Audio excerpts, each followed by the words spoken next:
Now, you see, when your identity is defined by society, you cannot resist it. You don't have the knowledge, you don't have the wisdom, you don't have the resources to understand that something's being put over on you. You cannot but help believe the definition of you as a free agent. But you believe yourself to be a free agent as a result of not being free. That is to say, of being hopelessly unable to resist society's identification of you. There's a reason education sucks, and it's the same reason that it will never, ever, ever be fixed. It's never going to get any better. Don't look for it. Be happy with what you got. Because the owners of this country don't want that. I'm talking about the real owners now. The real owners, the big wealthy business interests that control things and make all the important decisions. Forget the politicians. The politicians are put there to give you the idea that you have freedom of choice. You don't. You have no choice. You have owners. They own you.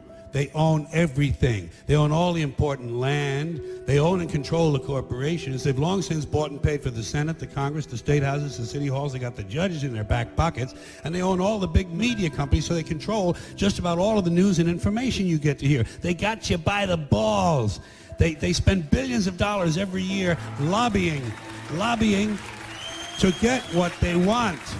Well, we know what they want. They want more for themselves and less for everybody else. But I'll tell you what they don't want. They don't want a population of citizens capable of critical thinking. They don't want well-informed, well-educated people capable of critical thinking. They're not interested in that. That doesn't help them. That's against their interest. That's right. They don't want people who are smart enough to sit around the kitchen table to figure out how badly they're getting fucked by a system that threw them overboard 30 fucking years ago.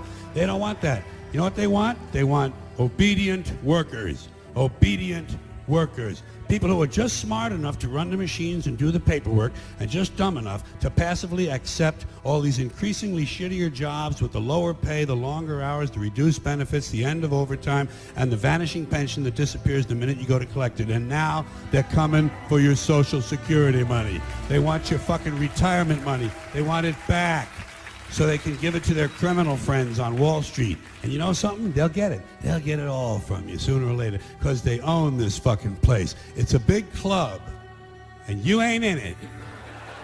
You and I are not in the big club. And by the way, it's the same big club they use to beat you over the head with all day long, when they tell you what to believe. All day long, beating you over the head in their media, telling you what to believe, what to think, and what to buy. The table is tilted, folks. The game is rigged. And nobody seems to notice. Nobody seems to care. Good, honest, hard-working people, white collar, blue collar, doesn't matter what color shirt you have on.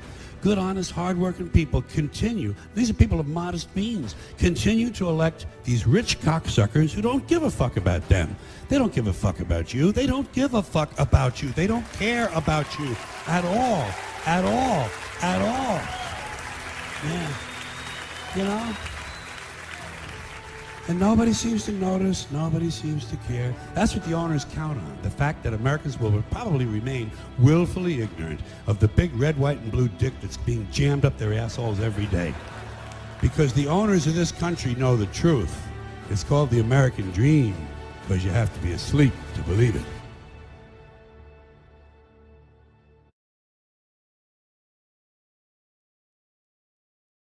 Not so much what Instagram is that I didn't think that people had the need for this or the expectation for some sort of technology that allows them to constantly get love and adulation from strangers and comments and this ability to project this sort of distorted version of who you really are. But I worry about where it goes. Like, what's the next one? What's the next one? Like, where is it? Is it going to be augmented? Some sort of a weird augmented or virtual sort of Instagram type situation, where you're not going to want to live in this real world. You're going to want to interface with this sort of world that you've created through your social media page. It's some next level thing.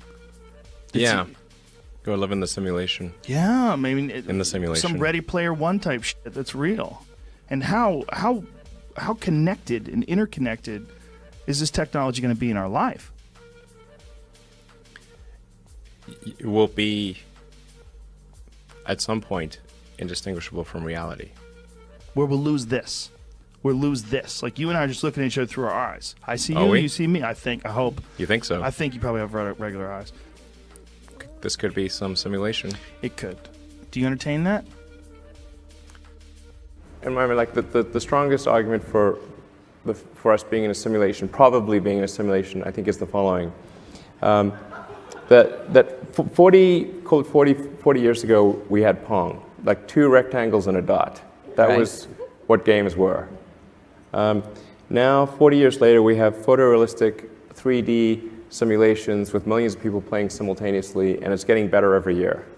And soon we'll have virtual reality, we'll have augmented reality. If you assume any rate of improvement at all, then the games will become indistinguishable from reality, just indistinguishable. Even if that rate of advancement drops by 1,000 from what it is right now, then you just say, okay, well, let's imagine it's 10,000 years in the future, which is nothing in the evolutionary scale. So given that we're clearly on a trajectory to have games that are indistinguishable from reality, and those games could be played on any set-top box or on a PC or whatever, and there would probably be, billions of such, computers or set-top boxes, it would seem to follow that the odds that we're in base reality is 1 in billions. So tell me what's wrong with that argument. Is the answer yes? The argument is probably. I mean, but I just like, is there a flaw in that argument? I mean, someone. I'm not sure what the error. No. The argument makes sense. So the assumption then is that somebody beat us to it, and this is a game. No. There's a 1 in billions chance that this is base reality. Oh, okay. What do you think? Well, I think it's 1 in billions. Okay. Yeah, I mean, that seems to be like clearly what it